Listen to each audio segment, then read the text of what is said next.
To divide your book into sections or chapters, you will need to change the heading style.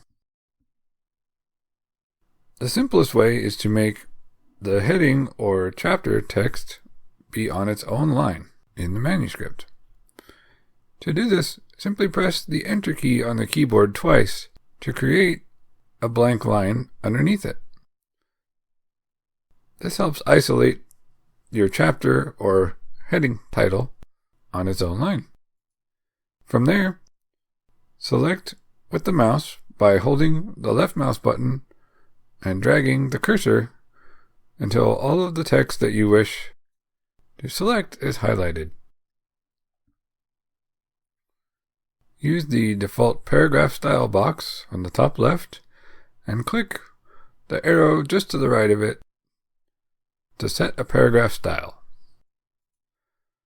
Instead of the default paragraph style, you will want to choose Heading 1.